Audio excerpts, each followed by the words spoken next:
Tag team back again. What's up, everybody? Welcome to uSTADIUM Fantasy Live.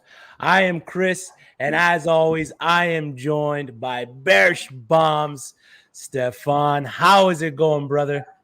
It's going pretty good. Had a rough week in my league, so it wasn't the best fantasy league wise, but otherwise can't complain. How about you? How's your week going? My week was good, man. My week was good. Fantasy week was good. I think I got over 60% win percentage, so that's always good. I'm in a good spot in a lot of my leagues to make a run for the chip, or at least get on the podium. If I can podium in a few of them, then I'm a happy man. I'm always happy when fantasy football is making me money at the end of the day. Exactly. Yeah. Just a quick hitter, some big news. Elijah Mitchell, broken finger. We found out today off 27 carries last night. Broke his finger, had surgery. They're hoping that he can practice and still play on Sunday. We will highlight Jeff Wilson a bit in the later bit of the episode here, but he is a must-add at least for this week.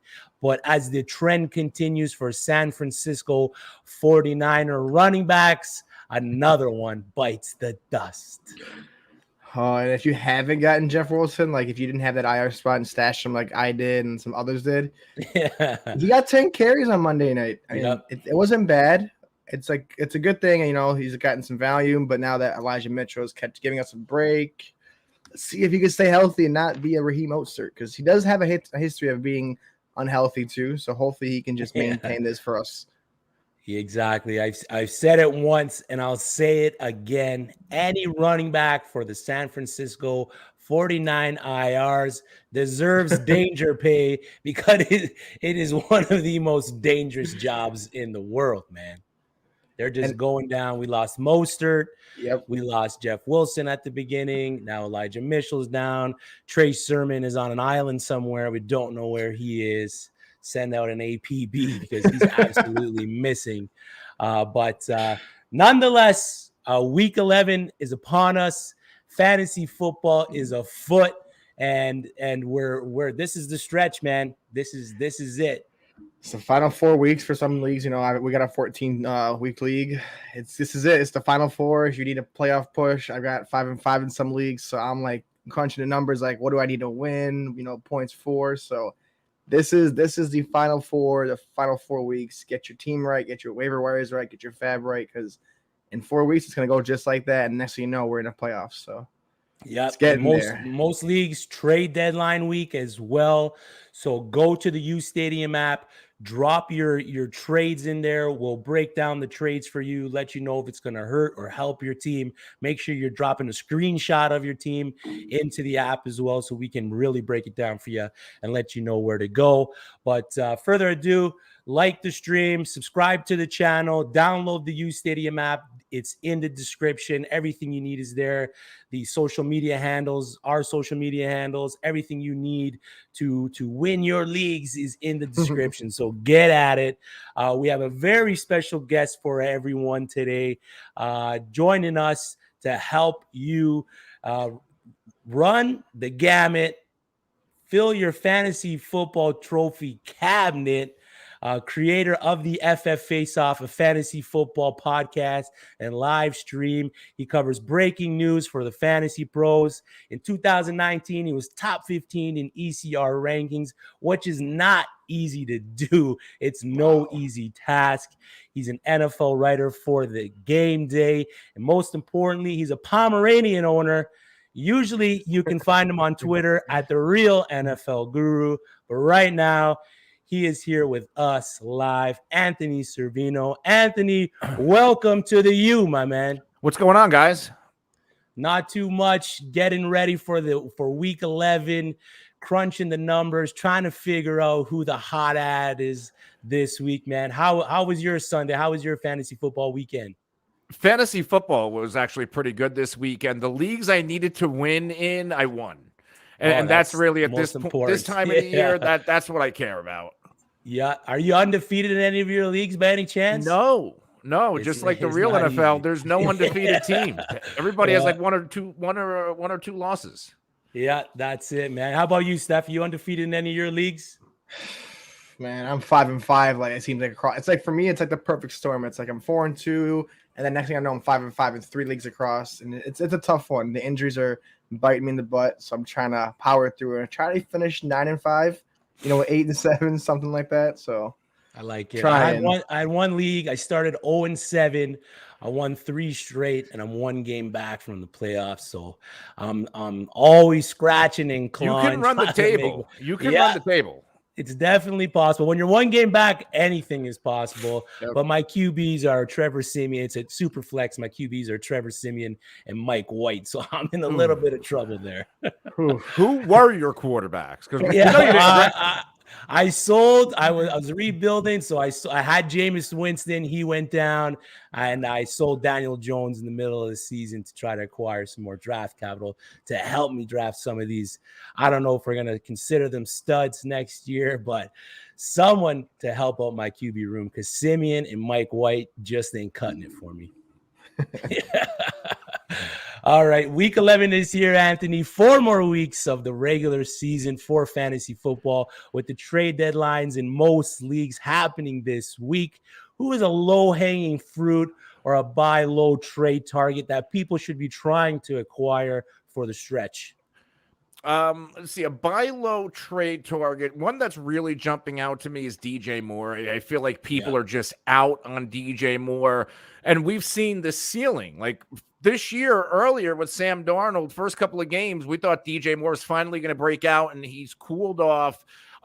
Cam Newton rejuvenated that team, rejuvenated the fan base. I believe the players believe in Cam Newton, and look what Cam Newton did immediately, getting Robbie Anderson involved and DJ Moore. Huge. Once Cam is entrenched as a starter, I think he gets DJ Moore going again.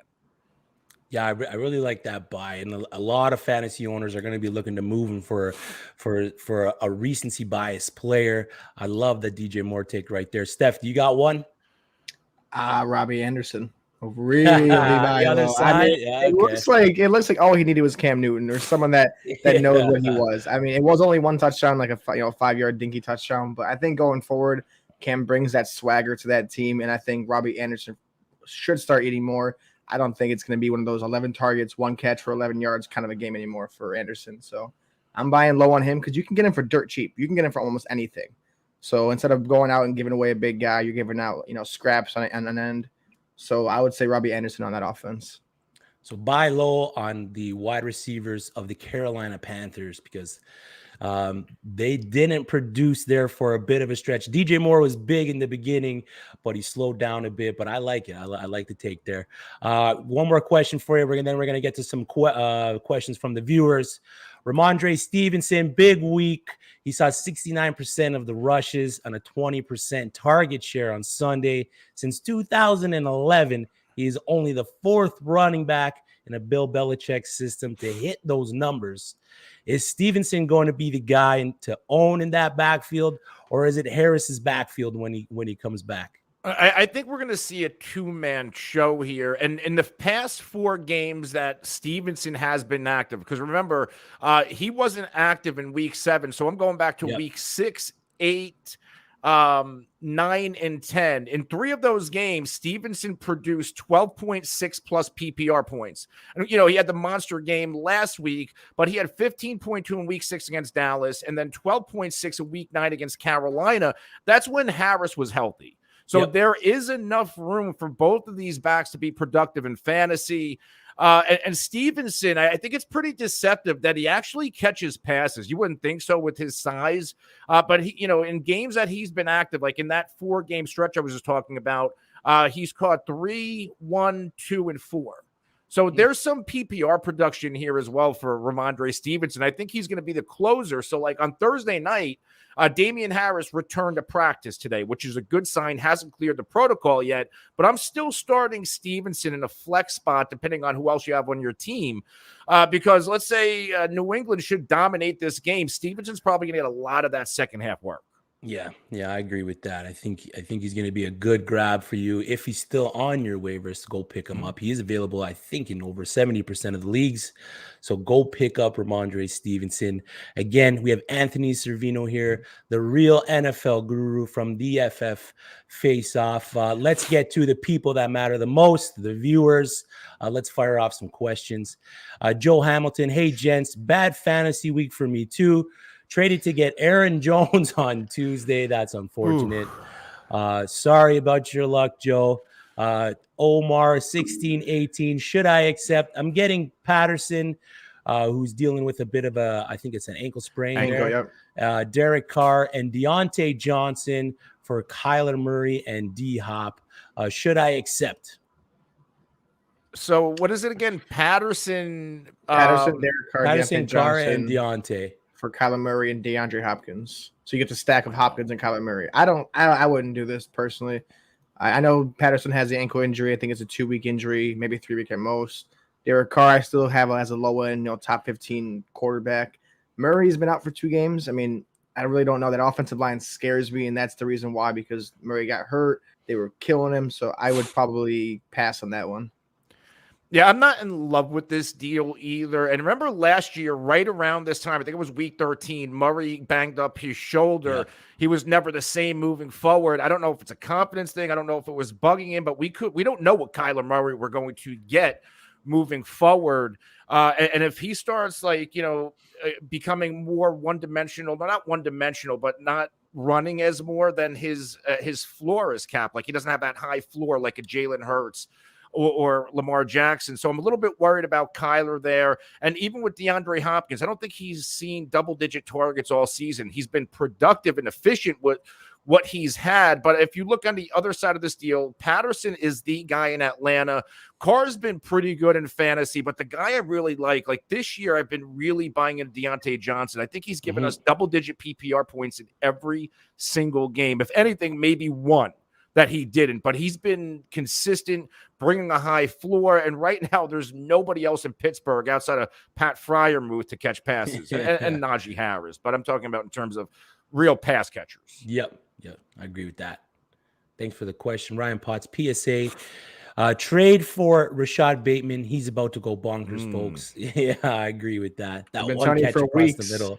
Yeah, that one catch across the middle was unreal that he made. The one-handed grab, 8 targets again. I mean, most of them did come late in the game. So hopefully Baltimore sees that and gets him more involved early. That's what I'm hoping for there. 6 catches, 80 yards for Rashad. Pick him up. He's going to be a guy. It's a potential league winner, right? Yeah, Bateman has had 6 targets in every game since he's been activated back in week 6. Past 2 games with 8. Past 3 games, double-digit PPR points, 80 yards in 2 out of the past 3 games. Bateman's all there. It's just a matter of when does he go off. If you look at the upcoming schedule, you got the Bears this week, Cleveland, Pittsburgh, Cleveland again. You can throw on those secondaries. It gets tougher in week 15 in Green Bay. Then if you look at the fantasy playoffs, 16, 17, and if you go into 18, Cincinnati, the Rams, and Pittsburgh again. So there's a lot of opportunity for Rashad Bateman to reach his ceiling. And I personally think it happens this week against Chicago. Yep, I like it. Ryan Potts, Jacoby Myers, CD, about time. It's about damn time. Yeah, my reverse psychology worked. It was good to see. I think he's due for at least another one this Thursday. Is he not? This is it. This is like going to open the can of worms where it's like he ends up with a 7 touchdown season. Yeah, I like it. It's a crazy stat, though. It's like that Chiefs stat. I think it was back in 2014 when they had no receiver touchdowns. Yeah. That was bad. It was an Alex Smith season that time. All right, we've seen the Titans pick up Adrian Peterson, Deonta Foreman. They have Jeremy McNichols in that backfield. I personally think, and I think most people think, Deonta Foreman has taken control of that running back room. But in your opinion, who is the running back to own for the Tennessee Titans rest of the season? I think we're going to see a split between Adrian Peterson and Deonta Foreman. Foreman last week, he had I think he had 10 carries or 11 carries, 30 yards, 2 receptions for 48. But in terms of, red zone rushes, he had 3 inside the 20, 1 inside the 10, 1 inside the 5. I'm trying to pull up what Adrian Peterson had because I think that's going to make the difference. AP like had Peterson, 8 for 21. Sorry. Yeah, see, Peterson might be the red zone guy. And if that's the case where, where it's a true 3-way split, I think I'd rather hang on to Peterson just for those goal line opportunities. But, he could potentially be like a James Conner where, when everybody's healthy, he's not going to give you much, but he might score every week in the right matchup. But I'm not I'm kind of out on this backfield. Yeah. Until they commit to one, which may never happen. I think the man out of the picture is going to be Jeremy McNichols. So if you have him in your lineup, feel free to just drop him because I don't think he's going to have much of a role with Foreman and Peterson pretty much taking up most of the time over there.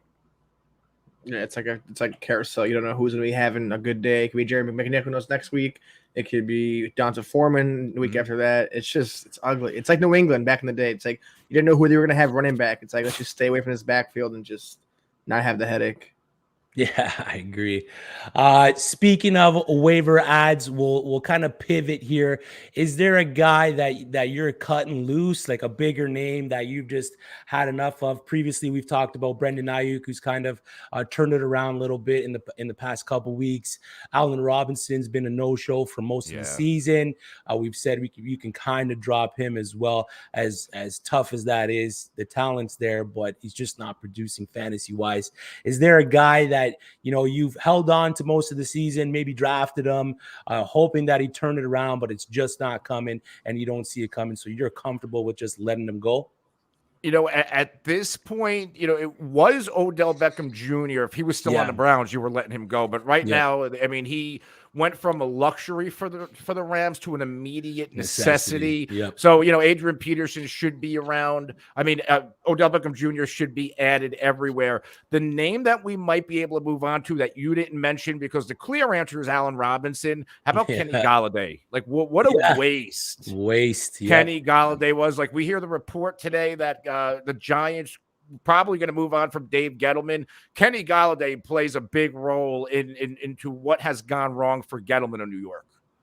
Yeah, I agree with that. And the preseason talk was, they got the big play receiver that can stretch the field. They got the quarterback that can throw it downfield. Everyone was preaching their percentages of deep passes and deep targets and stuff like that. But he's been hurt for most of the season, and the connection just hasn't been there for Kenny G. So yeah, I like that one. Steph, do you got one? Honestly, I'm looking at Marcus Johnson. I'm going to talk about it a little later, but it seems like that Titans offense with Julio out there, AJ Brown didn't even look like AJ Brown really. So like it just seems like Johnson could be a good number 2, a good step in. So I think streaming wise, rest of the season, good stash, maybe like a flex worthy player. But outside of that, I mean, it's kind of been a dry, if there's no Randre Stevenson out there, if there's no Fairmouth out there, so it's kind of getting tough to really want to pick who you want to, like stash. Because at this point, you're stashing guys for the rest of the season, or you're stashing, guys that you think are going to win you matchups. So outside of that, it's those are the only guys I really think I want to have. Yeah, I like Marcus Johnson. He did have a good training camp. He had a good game this past weekend. He was injured for a bit of the first part of the year, so that kind of hampered his production. All right, Anthony, before we let you go, brother, we know you're kind of tight on time with everything going on. We got a couple more questions. I got one last question for you. Nick Spano, thanks for tuning in, Nick. He lost Aaron Jones. He needs start two, Javonte Williams, Antonio Gibson, Ty Johnson, Eno Benjamin, Khalil Herbert. I think Khalil Herbert's pretty much a guy of the past now that David Montgomery's back, so you can pretty much let him go. And how much fab would you put on Stevenson with that group of backs above? Okay, so let's go over the group again. Yeah, so he's got Javonte Williams. I see it on the screen here. Sorry. Pick 2, Javonte, Antonio, Ty Johnson, Eno Benjamin, and Khalil Herbert. I think the clear choices are probably Gibson and Javonte Williams. Yeah, like Gibson What I like about Gibson, and this was interesting, and I wish I bet this over the weekend.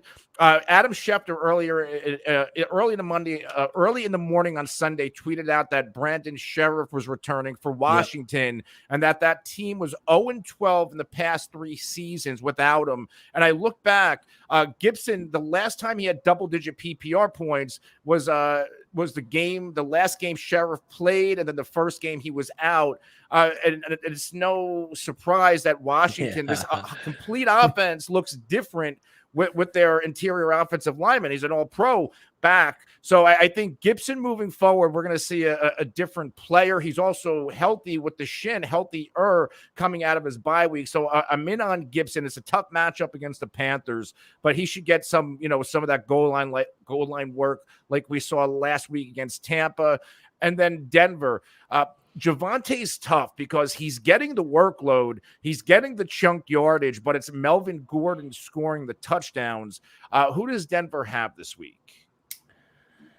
I know they got one of the easiest rest of season schedules for they on their running bye? Back. Yeah, they're on their bye this week. So is this a question for this week or? Not too sure with that one. So let's just play what if. So Javonte's on his bye. You got Gibson. Yeah. He does have Randre on his waivers. So I guess the answer would be Gibson and put as much fab as you think you're going to need. I'm going in on Randre. Yeah, exactly. Yeah, I'd dump a lot on it because if one more injury to Harris happens and Randre has another breakout game, he's going to cut into even more of that workload. Yep. And only go ahead.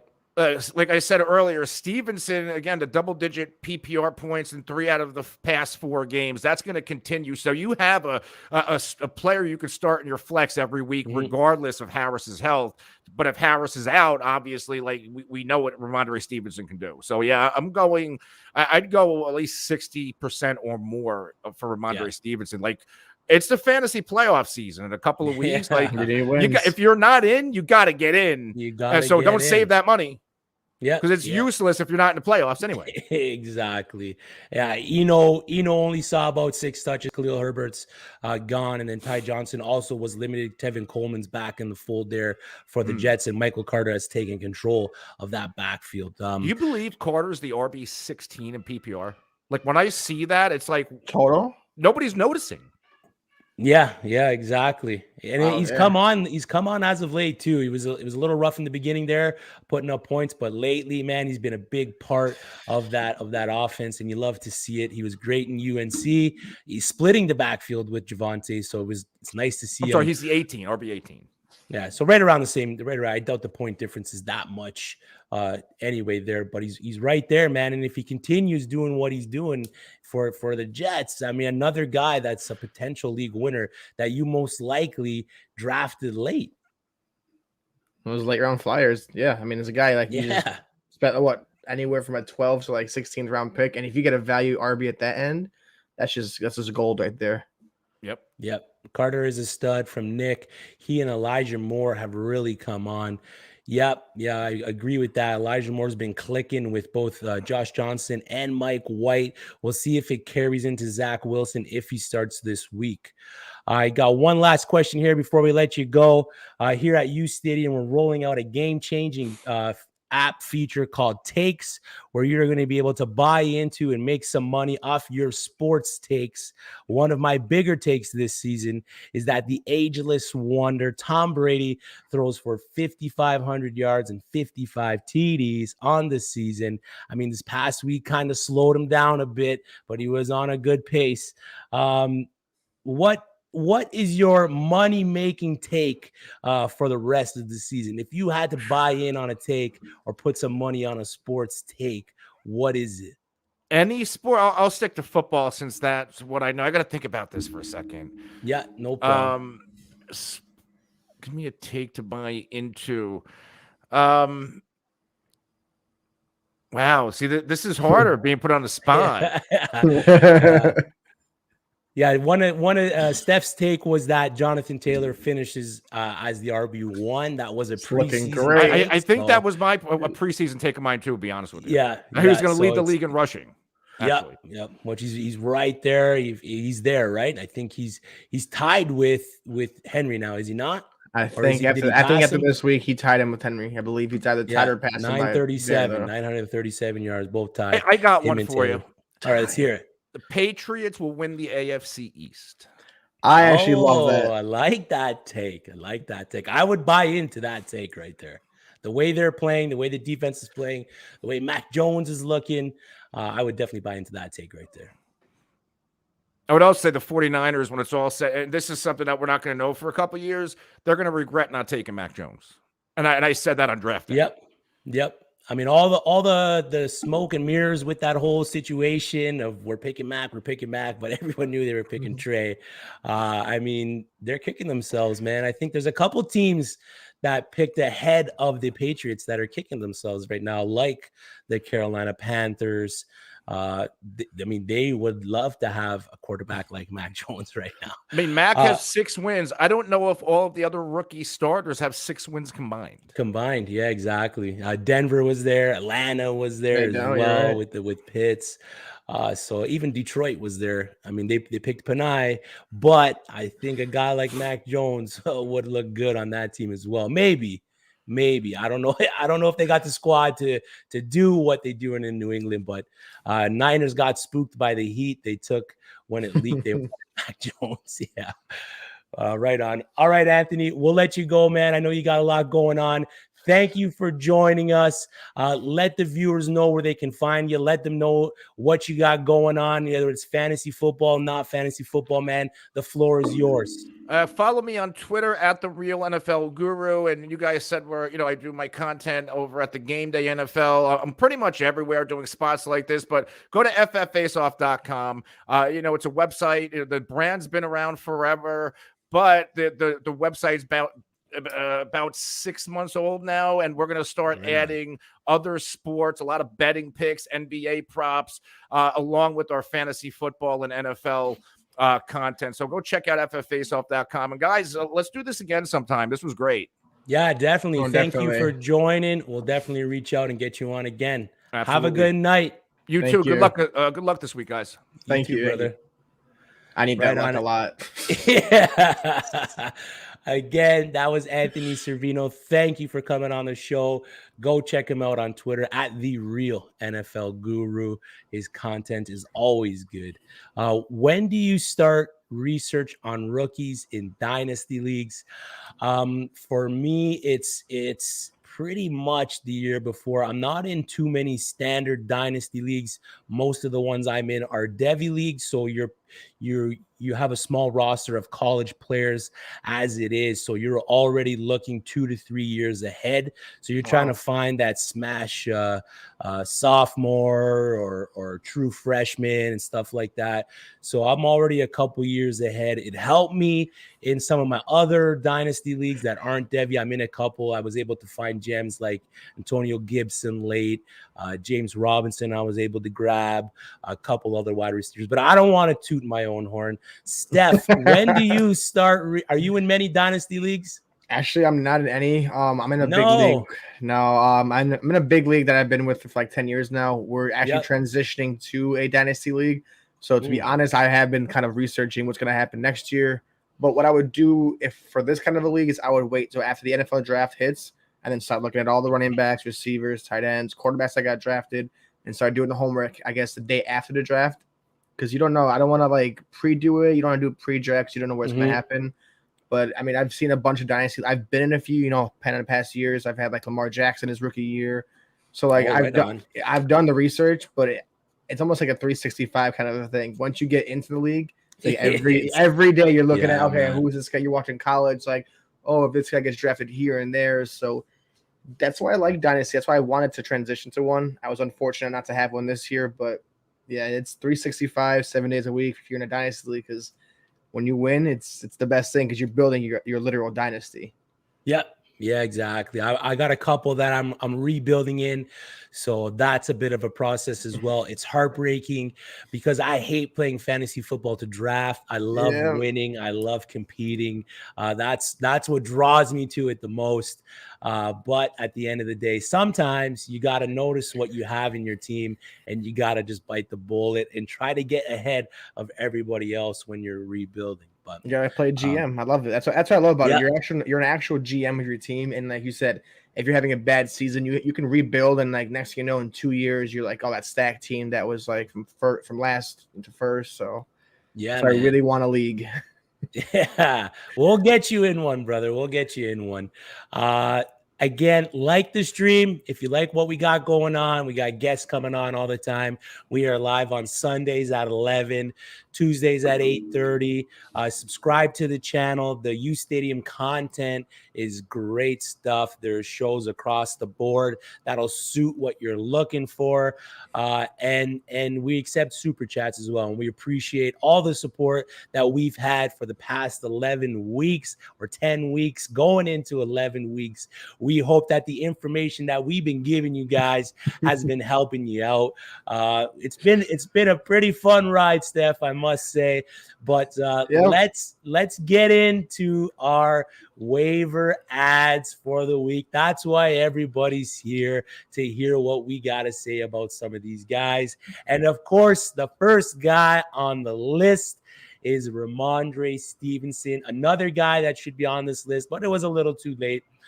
Is Jeff Wilson. I think he's a must-add, at least for the next couple weeks, with the situation with Elijah Mitchell. They are hoping that he can play on Sunday, but, I mean, having surgery on a broken finger and as a running back, carrying a football is not a recipe for success. Unless they give him like a finger splint that has like sticky tack on it or something like that, then it might benefit him. Yeah, but like yeah, exactly.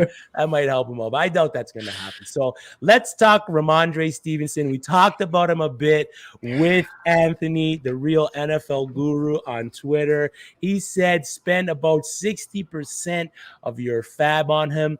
I had originally down 30% for Randre, but I dropped it back a bit because of the news that Damian Harris was practicing today. So I don't know how long-term Randre Stevenson is going to hold value.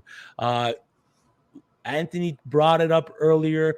The weeks that he did play, he did see some good production for you. So there's definitely a chance that he could be a weekly flex play week in and week out from here on in.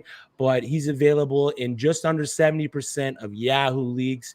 If you're an RB needy team, you're going to throw more than 20% fab on this guy, right? Oh, 100%. I mean, I was lucky enough to get him on Sunday morning before our show at like 7 a.m. I'm looking at waivers. I'm like, I need a running back. And this guy's sitting there. I'm like, what am I? I'm like, I'm not going to do it. I'm not going to do it. I did it. Yeah. This guy is a stud. This guy had 20 carries, 100 yards, 2 touchdowns, and he almost had a 3rd touchdown receiving, but he did, he dropped the bag. But outside of that, this guy was phenomenal. And honestly, knowing Bill Belichick, they might, Harris might be healthy, but what says that they activate him in on a short week? Why not give him a 10-day? Right? Yeah. So I think for this week, and if Stevenson keeps this reign in the backfield, Belichick doesn't care who you are. He doesn't care if you were LT or Adrian Peterson. If someone else is running the ball better than you, like Jonas Gray, the guy had 200+ yards, crazy day, and the next thing you know, he's off the map. So it's New England history. I mean, exactly. If there's a guy playing better than you, we've seen it in the past with the GOAT Tom Brady. If there's a guy playing better than you, I mean, they're about winning in that organization. So if you're winning them games, I mean, at worst this week he's a flex play. At best, he's winning you your week, right? I mean, I have to start him over Corey Davis in my flex this week, and as much as I don't want to. This guy is just so hard not to, it's the Falcons. It's one of the easier matchups. It's just like a second half blowout. the game script is so positive for him in that situation. 20 carries, 100 yards, 2 tutties last week, targeted 5 times, 4 receptions, only 14 yards in the receiving game, but still the 5 targets is juicy with the 20 carries. He's involved. We were skeptical with him on Sunday when we were talking to Sean from Better Fantasy and we had the questions come in. We were skeptical, and we had every right to be skeptical with Rhamondre because he was a DNP all week. He was activated Sunday, so he was cleared to play. He was ready to go. And the history of that backfield is another reason why we were skeptical with Randre Stevenson. There was stuff preseason that's saying he had a lot of work to do, especially with his pass blocking. But in that preseason, man, he was electric. They nicknamed him Baby Blunt. So I can definitely see why you're picking this man up. So go get him if you're RB needy. Go get him if you're not RB needy. So this, this guy, yeah, go get him. And he's a potential league winner, right? I mean, like I said, I got him for free, and this guy is going to probably go for a expensive amount of money. But you know what? It's a short week. Like I said, I'm going to preach it. I think this is another week of Randre Stevenson. He can win you one more game. Every win at this point matters. He gets you a win, stash him, leave him on your bench, and the next thing you know, if a Harris injury happens again, this guy's an RB1, RB2, and he showed that against a good Cleveland defensive line. It wasn't like they were facing the Houston Texans. They were facing a good defensive line that should have stopped them. But hey, this guy he's wheeling and he's dealing. So I'm on the hype train. Yeah, ride the hype train, baby. Choo, choo. The next guy we got here, pretty much taking a hold of the Titans backfield. It was the guy, probably, he's not built like Derrick Henry, but he's probably the most similar to Derrick Henry build-wise in that backfield. D'Onta Foreman held the job in check. He rushed 11 times, which isn't a big workload, and he saw 2 passes. Lead RBs aren't easy to come by this time of year, and Foreman may not be the sexiest ad on your wire this week. It is a bit of a light week for the waivers, but he should see somewhere between 12 to 16 carries, depending on the game script for the Titans. I mean, AP ain't it. Jeremy McNichols ain't it. So Foreman should be the guy that the Titans lean on the rest of the way, especially if they're up in games. Anthony did say that he does see Peterson taking some of that goal line stuff, which is true. Peterson could be the guy that comes in and snakes Foreman for those touchdowns. But I think volume, if we're looking at strictly volume for this Titans backfield, I think it's Foreman's role. I like it. I mean, everything you're saying is not wrong. This is the backfield. It's tough because it's like I said, I don't know what's going to happen next week. Is AP going to have one of his games? If you need an RB, if you need a streamer, flex, something you're desperate, throw a dart, see if D'Onta Foreman sticks. If he does, good job. I just don't want to take the risk. I mean, I've seen my leagues across the board. I'm having a hard pass on D'Onta Foreman. I'm having a hard pass on that entire backfield. Derrick Henry commanded 30 touches a game and demanded everything. They're basically giving what Henry is. Henry is basically 3 running backs in one. This is exactly what life without Derrick Henry is, and it's ugly. We don't like it. Ugly. We don't like it, man. They're winning. It's weird, but I don't know how they're coming off dubs with these a 38-year-old back and freaking like a guy. And Donta just coming off Achilles as well. Exactly. Well, that's not an injury that running backs come back from and succeed. We've seen it time and time again. So that one little tidbit there, kind of, as a dynasty player, I'm holding on to hope for Cam Akers coming back. So dynasty leagues, maybe go buy Cam Akers. We've seen Marlon Mack be, semi-successful when he touches the ball. He's coming off an Achilles injury. And then D'Onta Foreman pretty much taking the lead role for the Titans, and he's coming off an Achilles injury. So I'm holding on to hope for Cam Akers there. The next guy, big week, 3 tutties, mac and cheese, the Mac truck, Mac Jones. Great time to be alive if you're a New England Patriot fan. They got rid of Cam Newton. They probably got the QB of the draft as of right now. If I think if any of the other QBs landed in that situation, I think maybe they'd have probably the same success just based on where they've landed in the Patriots organization. If you're looking at the Jaguars, it's a mess. There's a reason why they're the first overall pick. The Jets also as well, a little bit of a mess. San Fran was probably the only other situation where I saw the quarterback landing and having some success just based on the team build. But Mac Jones absolutely balled out, coming off his best week in terms of fantasy and probably NFL production. He only threw 198 yards, but he threw 3 TDs, and he had an 82% completion percentage. Mac Jones is going into a week with a favorable matchup versus the Atlanta Falcons team, who is 26th on the year versus the QB. And an Atlanta team that just allowed Dak go off. The Cowboys put up 40 points on the Falcons, so Dak had a big day. The only part that scares me the most with Mac is the lack of yardage and the amount of throws. He's not throwing the ball a lot, but he's efficient. He's super efficient. He makes the reads. He completes the passes. He's got Jacoby Myers catching TDs now.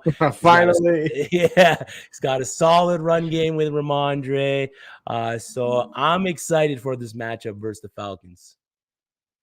Steph? Oh, he liked it that much. He liked it that much that he left to go pick up Mac Jones right now. See, this is what I do. I give the information, and the guy just said he threw the smoke bomb. See you later. He went to go pick up Mac Jones before it was too late. Yep, there he is. Got Mac Jones. Just got Mac Jones. I like it. Steph, do you own a lot of Mac Jones? Are you looking to pick up Mac Jones with the situation? Short week, Atlanta Falcons. Not a lot going on in Atlanta right now. But they're going to throw the ball. They're going to try to stay in the game. So it's a great spot for Mac. Are you trying to acquire Mac and put him in your lineups? Man, it's like 2 weeks ago when I had that issue with the quarterback and I took Brissett. I looked at Mac Jones and I saw his numbers. I was like, okay, kind of stayed away from him. This week, the same thing. I'm in the same situation. Kyler Murray's not coming back. I'm like, is it Heineke or is it Mac Jones? I'm like, no, Mac Jones against Cleveland. I had Randre Stevenson. I was like, nah, I'm going to stay away. He is the reason I lost. I lost by almost like 12 points. So I'm like, dang, now I'm looking at him. The yards kind of scare me. He's not like a 300, 400-yard guy. Yeah. But Belichick has a consistent quarterback that's playing turnover-free. He's going to have his rookie mistakes. He's a rookie, for Pete's sake. He's gonna be bad, but he's also going to be good. But this good, like you said, 3 touchdowns, under 200 yards. But he knew what he was doing. He was getting the right plays off. This guy is smart. He's an Alabama product. This is what Nick Saban does. To have this guy go 15th overall, and it was like the perfect storm. Now you're seeing the Mac Jones that he's more comfortable with the playbook. He's starting to sling the rock more. He's starting to get more comfortable. This is the Mac Jones show. Going forward, Mac Jones is a guy I want to stash in case of an injury.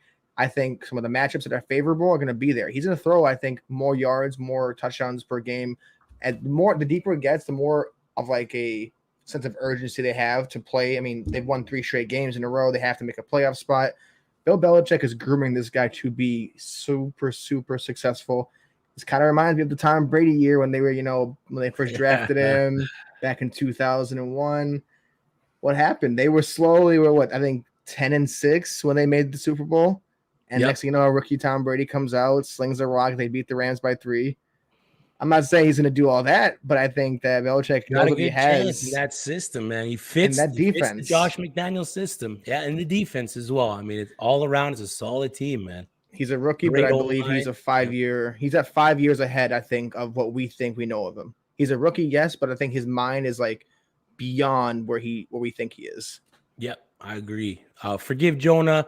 What are some wide receivers I could get for Waddle and Smith, or Waddle and Elijah Mitchell, PPR redraft? You got any insight on that? Smith's really come on lately. He could be one of those sell high guys because if you're breaking down Jalen Hurts' numbers, Each game over the past 3 weeks, he's thrown for 100 yards less. So there's also that factor in that they're not throwing the ball as much, but Devonta Smith, when they are throwing the ball, is the target that they're looking for, especially when Dallas Goedert goes down in the game as well. Yeah. There's no one really else. I think Rager had a drop, and Quez Watkins has been invisible. He was a big ad in the beginning of the year, but he's been pretty much invisible. So if you're packaging, I mean, I'd rather package Waddle and Smith here just because of the news of Elijah Mitchell and the broken finger. I don't know if too many owners are going to really jump on that, especially if Jeff Wilson does go off. But if I'm looking at a wide receiver that I'm going to look for, if I'm looking for one stud wide receiver, I'm going to look for someone that has a positive matchup. If the owner on your the guy who owns Deebo Samuel or a San Francisco wide receiver, I mean, the rest of the season schedule for the 49ers is absolutely ridiculous. So go try to get maybe if you're packaging Waddle and Smith, I don't know if the guy's going to do it, the guy who owns Deebo, because Deebo is just balling out. Yeah, but if you can get a high floor guy that's has the ability to shatter his ceiling, I mean, that's the guy you kind of want to trade for to make your run. You have any insight onto this one here? I was trying to think of some receivers that you can get. I mean, Waddle and Smith are not the worst if you want to package them too for like tier 2, like a stud where it's like, I'm trying to think. Not Stefan Diggs. I mean, the guys will be high on Stefan Diggs now, but like someone in that area where it's like he's a clear number 1. DeAndre Hopkins, maybe coming off the injury, people are low on him. Package a 2-for-1 for him and someone else. I'm trying to think of a receiver. Amari Cooper is a good one to get. I mean, you want to get a stud that basically can get you what Waddle and Smith get you in one package. Yeah. So or maybe Amari Cooper, CeeDee Lamb, these guys. Yeah, exactly. I would hold these guys. Move Waddle and Mitchell for maybe one of the two of the Carolina Panthers wide receivers, like we talked about earlier. Go buy low on that DJ Moore. Go buy low on that Robbie Anderson. While fantasy owners aren't really high on them right now, they're kind of low on these wide receivers. So good luck, Jonah. Good luck, buddy. It's tricky to trade, man. It's tricky stuff. It's the scariest thing to do because you don't want to be on the wrong end of a trade, or you want to be on the right end, but you also don't want to like trade someone the next he's going off and your guys are getting injured. You're like, man, but don't be scared to make a trade. You have to trade because you don't win just by drafting. You win by being a GM. Making moves. Exactly. Doctor, I'm not even going to try that one. Dr. I, CMC for Henderson and Terry. Are you making that move, or Swift and Terry for CMC and Sanders? I'm going to guess Miles Sanders or Manny Sanders. But I did see a video of McCaffrey on the sidelines this weekend, rolling out that hamstring, stretching out that hamstring. He had the rolling machine, rolling it. So he's definitely not 100% with that hammy. So that might be a guy. So it's Emmanuel Sanders. So it would be Swift and Terry for CMC and Emmanuel Sanders, or CMC for Henderson and Terry. I would rather have the Swift and Terry side than the Henderson and Terry side. I was going to say, DeAndre Swift's a beast. I mean, this guy is like on the worst team offensively, but he had almost, I think, 93% of the snap share last week. He's the team. He's the Detroit Lions now. He is literally the Detroit Lions. Did you know that Jared Goff threw for under, I think, 80 yards in the entire game last week? Yeah, Jared Goff's not a guy that you're going to tie your team to, but I like it for DeAndre Swift. I really like it for DeAndre Swift. So he ended with 112, under 80 in regulation. So yeah, I mean that's huge there. So I mean, I don't hate the getting Swift and Terry for CMC and Sanders. Swift's the top 10 running back right now. He sees the volume in carries. He sees the volume in receptions. Jamar Jefferson also got hurt this past week. So, I mean, there's no one there to really cut into his workload. And I'm still, like I mentioned, I'm still nervous with CMC, man. I really don't think he's going to finish the season. I really don't think he's going to do it. I think there is a real serious issue with that hammy. Did you see what he had first half? Like, he had almost, I think 22 touches in the first half. Yeah, like they're literally beating to the him ground, man. into the ground. Like, I'd be scared for him. Like, I'm getting him off get him off my team. I don't want that thought of, like, playoff time. Next thing you know, he's hurting you because he couldn't stay healthy because they're running it to him 30 times a game. So yes, I agree with that. Should I trade DK Metcalf or Keenan Allen for Cooper Kupp? I mean, PPR league. Yeah, you think you're trading Keenan Allen? A redraft. I think DK's been up and down this season. Yeah. I mean, we did see versus Green Bay did not have a good week. I would look at the schedule to see here who might have the better matchups, who might have the better schedule coming up. Mike Williams has been non-existent the past few weeks in that Chargers offense. Keenan Allen has seen, I think, 10 or more targets for the past 2 or 3 weeks. So he's definitely a guy that you're going to want in your lineup. And if it's a PPR league and you're matching that up with Cooper Kupp, sure, DK Metcalf might go 4 for 80 and a touchdown, but his most of his points is going to come from that 60-yard stretch the field tutty, right? So I think DK has more big playability over Keenan Allen, but I think Keenan Allen has a safer floor, especially in PPR leagues. So if personally, if I was to move one of these wide receivers, I know you said Keenan Allen, but I would be comfortable moving DK Metcalf for Cooper Kupp. No, yeah, I mean, I would honestly we're trading DK or Keenan Allen for Kupp. I like DK Metcalf. I think he had his bad game. I think Russ is back. The rust was no pun intended. The rust was there for Russ. So I think that's why they had a bad game. And it was just they say first game back, it's never the best game. But I do expect that connection. Even with Tyler Lockett, I had him as a start and he dudded. So I think it's a better day for his offense now that he's back. But Cooper Kupp, even in a blowout game, had 10 for 120, 11 for 122. Unbelievable. Like, man. This man is like, there's always that one receiver that's just like last year, Devontae Adams was just excelling. He accelerated to a certain point where it's like at the end of the season, he was crazy good.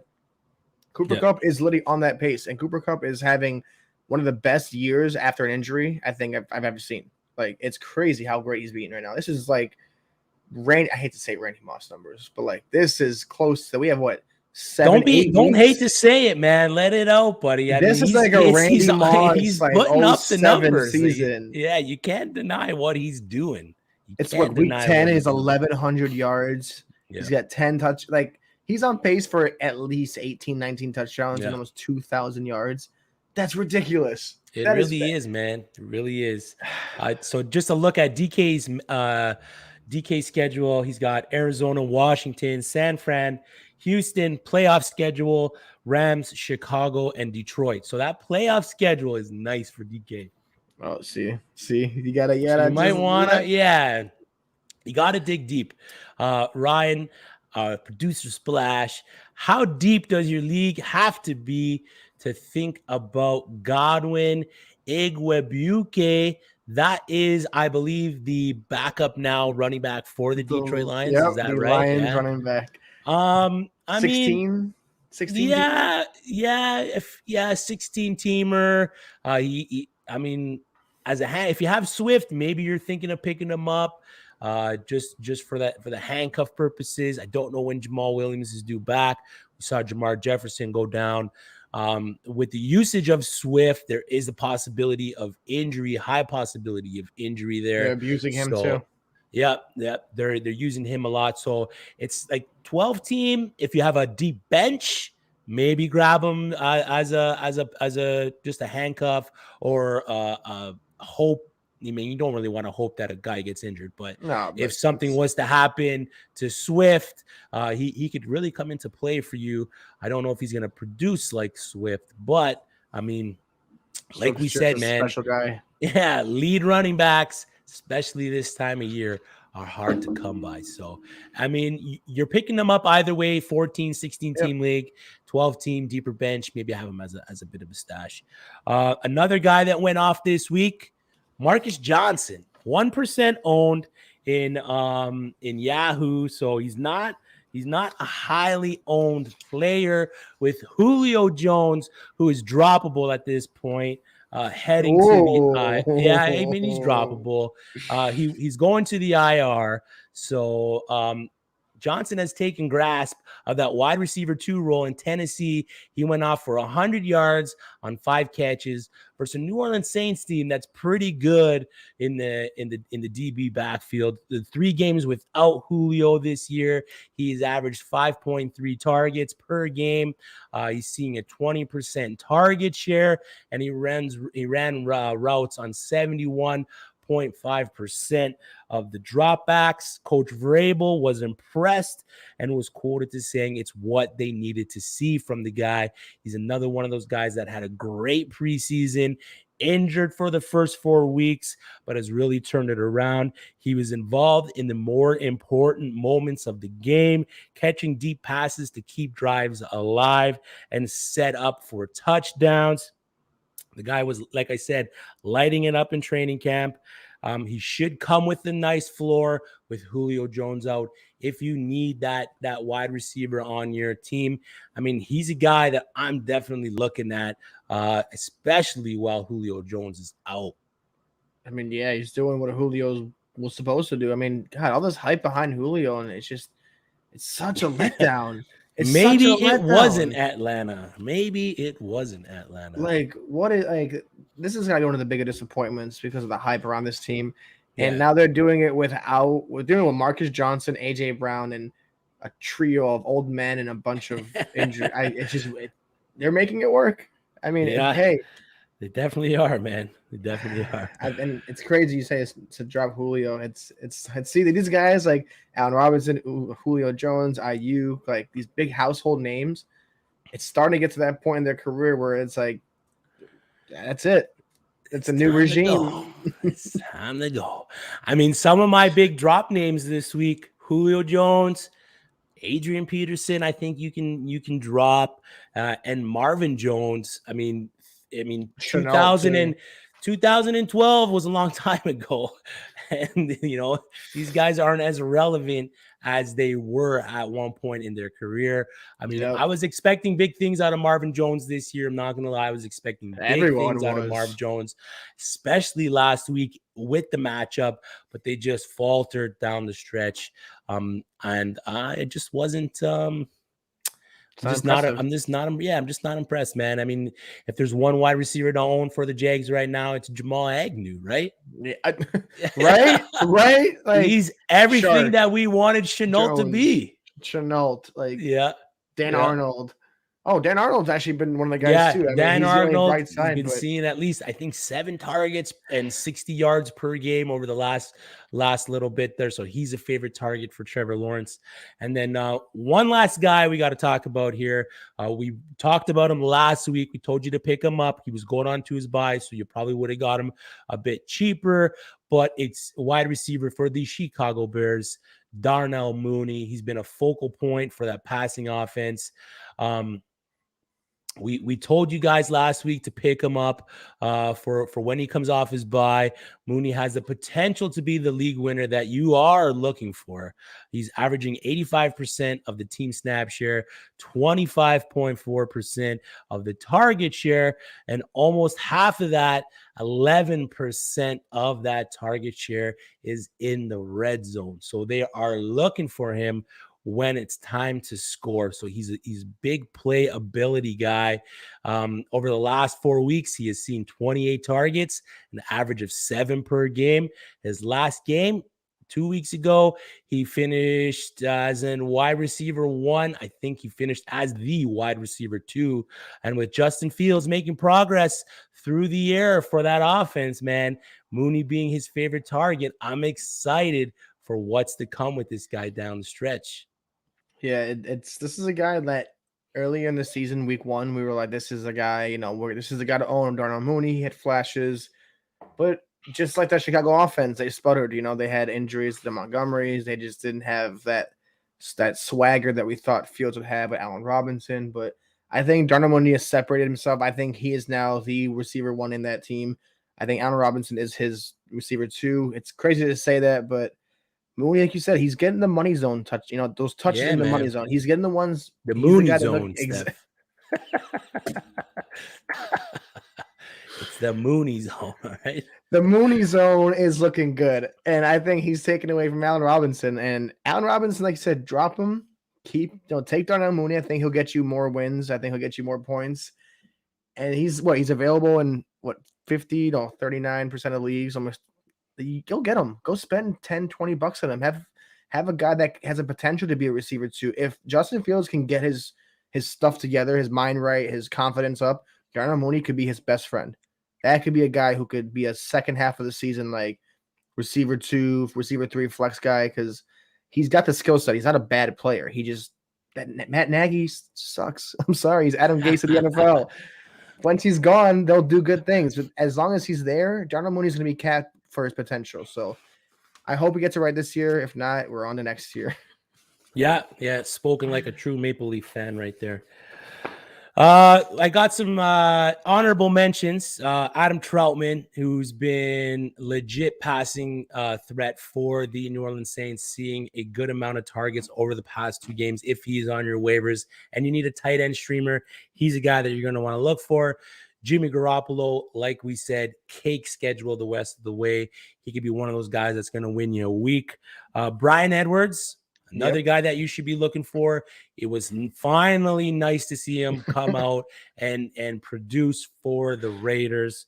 Deandre Carter for the Washington football team had a nice day. Wayne Gallman, with Cordero Patterson going down, Wayne Gallman saw a high percentage of the carries. Mike Davis kind of moved into the pass catching role once Cordero went down. Your boy F in the chat for you, my man. But then there's Jeff Wilson with the Elijah Mitchell news, and the Ravens released Lev Bell.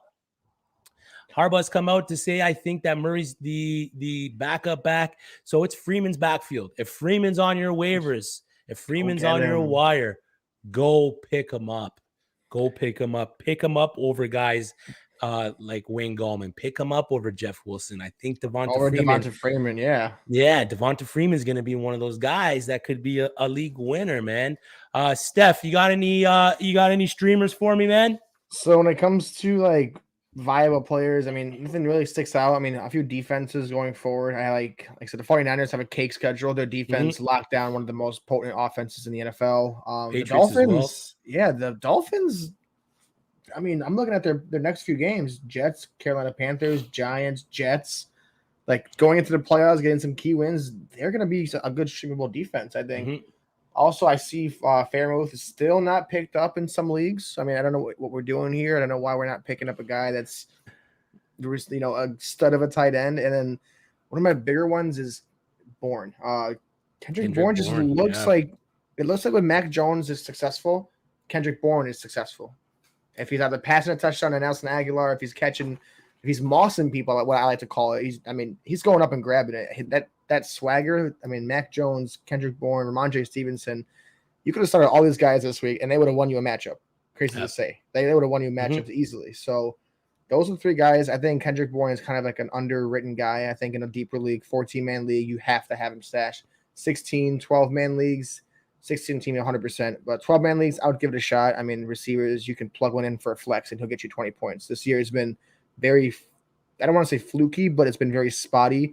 And these no-names are getting the craziest, attempts, craziest touchdowns. So give Kendrick Bourne, give him a chance, because I think going the rest of the season, he's the receiver 1 for them. Yeah, I agree with that, man. I think you could have started an all Patriots team this past week and scored 138.5. So Jesus. yeah, buy in to the Patriots. I mean, we saw a splash on the YouTube shorts, hiding behind the tree, saying buy the Patriots, buy the Patriots, buy the Patriots. And I have to agree with him there, man.